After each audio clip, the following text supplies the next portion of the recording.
In May 1963, a kidnapping and murder of a teenage girl in Sayama, Saitama Prefecture, Japan, shocked the entire nation. Yoshie, a young girl, walks home alone from school. Yoshie is cheerful and carefree on the rural path. A sudden, ominous shadow appears, foreshadowing impending danger. Yoshie's family, filled with panic. The arrival of a ransom note confirms their worst fears about Yoshie's disappearance. A ransom note is delivered, signaling a crisis. The family's reaction escalates from concern to outright panic. The arrival of the police indicates the seriousness of the situation. Law enforcement officers arrive, prepared to investigate the disappearance. The police are determined to uncover the truth behind the kidnapping. The investigation begins with a focus on the ransom note and its origins. Police initiate a search of the fields at dawn. Investigators focus their efforts on locating potential evidence. Unfortunately, a shallow grave is discovered by the search team. The discovery is handled with care to preserve any potential evidence. News of the discovery is relayed to Yoshie's family. The family reacts with sorrow upon receiving the news. Led by the evidence, the Ishida pig farm is a key location in the ongoing investigation. It serves as a central point of interest for investigators. Local rumors also suggest possible criminal backgrounds of the farm's employees. These rumors contribute to the overall suspense surrounding the investigation. A young man from the Burakumin community, 24 years old, Kazuo Ishikawa, who is working in the farm, is suspected to be involved in the incident. Police arrive at the scene to arrest Kazuo Ishikawa. The arrest takes place in a dimly lit environment. The suspect, Ishikawa, is subjected to prolonged questioning. Coercive tactics are implied as part of the interrogation process. Ishikawa had limited literacy, making him vulnerable during interrogation. Police allegedly pressured Ishikawa into confessing through coercion. Threats were reportedly made against Ishikawa's brother, who was the family's primary source of income. The police implied Ishikawa's brother would face consequences if he did not cooperate. This situation exemplifies the injustice of extracting confessions through threats against family members. However, there is something unusual for the ransom note. The note's language exhibits a level of sophistication. This sophistication seems inconsistent with Ishikawa's limited education. Ishikawa's educational background raises questions about his ability to compose the note. The discrepancy casts doubt on Ishikawa's direct involvement in writing the ransom note. This suggests the possibility of other individuals being involved in the crime. Handwriting analysis is a forensic technique used to compare questioned documents with known handwriting samples. The goal is to determine if the same person authored both the questioned document and the known samples. Experts examine individual letter formations, spacing, slant, and other characteristics. However, handwriting analysis is subjective and open to interpretation, leading to potential disagreements among experts. Discrepancies in expert opinions can create ambiguity, especially when used as evidence in legal cases. Another key piece of evidence is a wristwatch purported to belong to the victim. The watch exhibits noticeable ink stains. The presence of these stains raises questions about their origin and relevance. Multiple explanations for the ink stains have been proposed. These varying explanations contribute to the ambiguity surrounding the evidence. The uncertainty complicates the interpretation of the watch as a clue. For a crime scene like this, footprint analysis is a standard procedure for investigation. The footprints found at the scene do not correspond to Ishikawa's shoes. This discrepancy indicates a potential misidentification or overlooked evidence. The oversight raises concerns about the investigation's thoroughness. Also, a shovel from the pig farm was identified as the tool used to bury the body. The origin of the shovel places the burial site in connection with the pig farm. Reportedly, dogs on the property did not bark on the night of the burial. The dog's silence suggests the presence of someone familiar to them. This familiarity raises questions about Ishikawa's potential involvement. The evidence suggests someone known to the dogs may have been present at the burial. which could lead to the identity of the suspect. After considering all of the evidences, the Urawa District Court delivers its verdict in the Ishikawa case. The judge sentences Ishikawa to death, a decision rooted in the 1960 seconds legal context. The sentencing relies significantly on Ishikawa's confession, despite its subsequent retraction. Circumstantial evidence plays a role, but the confession is the pivotal factor. The case highlights the complexities and potential biases within the justice system of the time. Public protests are taking place outside the courthouse.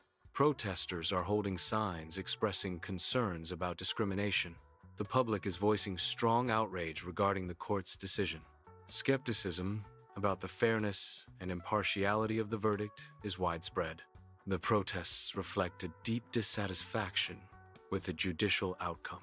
After the sentence, Ishikawa initiated an appeal against the initial verdict. The appeal process moved to the Tokyo High Court. In 1974, the Tokyo High Court reviewed the case. The High Court decided to uphold the original guilty verdict. However, the High Court commuted Ishikawa's sentence. The commuted sentence was reduced to life imprisonment. Ishikawa subsequently appeals the Tokyo High Court's decision to the Japan Supreme Court. The Japan Supreme Court upheld the guilty verdict, confirming Kazuo Ishikawa's life imprisonment sentence. In 1977, this decision solidified Ishikawa's fate within the legal system. Lingering doubts about the case persisted despite the confirmation. The iron bars closed behind him, marking the beginning of an ordeal that would test not only his resolve, but the very conscience of Japan's justice system. Ishikawa aged in confinement, his youth lost to an unending fight for innocence. After serving 31 years in prison, Ishikawa is granted parole. He is released as an older man, bearing the weight of his years. Despite his time in prison, Ishikawa remains steadfast in his resolve. His primary goal upon release is to prove his innocence and clear his name. Modern rallies and protests advocate for a retrial in Kazuo Ishikawa's case.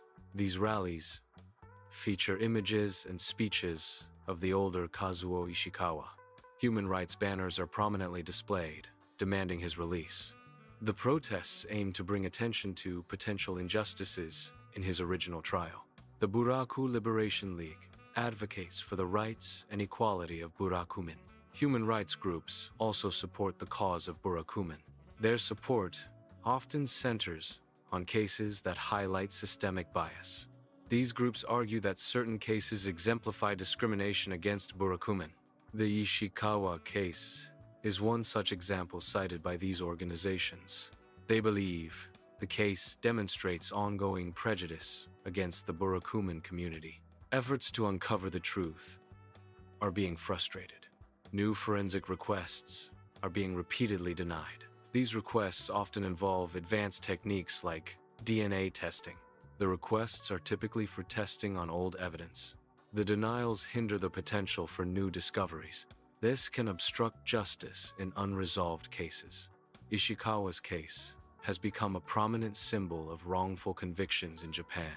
He actively supports others who have faced similar injustices within the legal system.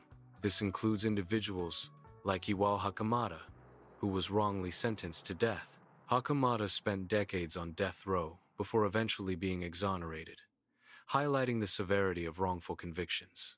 While fighting with the system, Ishikawa lives a quiet life in Sayama with his wife, Sachiko. He maintains his innocence throughout his life. Their life together demonstrates resilience. Their bond highlights their enduring commitment. They face life's challenges together. Their story is a testament to their strength. Ishikawa passed away in 2025. He died in a hospital due to complications from pneumonia. Ishikawa's death occurred while his third retrial petition was unresolved.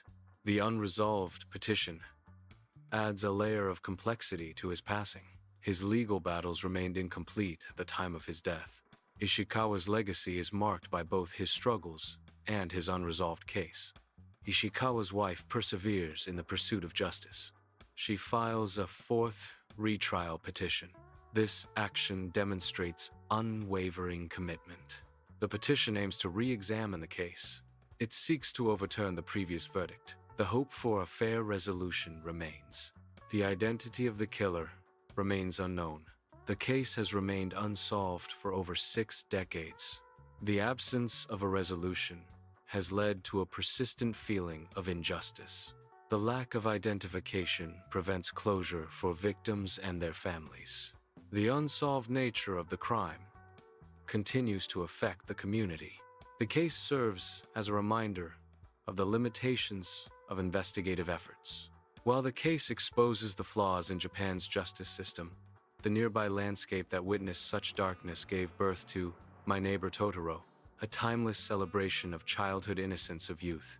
The film centers around 2 sisters, Mei and Satsuki, and their experiences in the countryside. A key element is their enchanting encounter with the forest spirit, Totoro. The movie showcases the sisters' playful interactions and explorations of their new environment. Another iconic scene involves the magical cat bus, a whimsical mode of transportation. These elements combine to create a film filled with heartwarming moments and a sense of childlike magic. Contrary to his innocent appearance, the dark Totoro theory suggests that Totoro is a god of death. According to the theory, Totoro is only visible to those nearing death. The theory posits that the story subtly implies the sister's death. It suggests the film is based on a real, tragic event. This event involves the death of 2 girls depicted in the movie. The theory interprets elements of the film as symbolic representations of grief and loss. Darker interpretations of the film's plot suggest a tragic narrative. One interpretation posits that Mei dies early in the story. This leads to Satsuki following her sister, driven by grief. Evidence cited includes the cat bus destination sign. The sign is interpreted as reading, "grave," hinting at the girl's fate.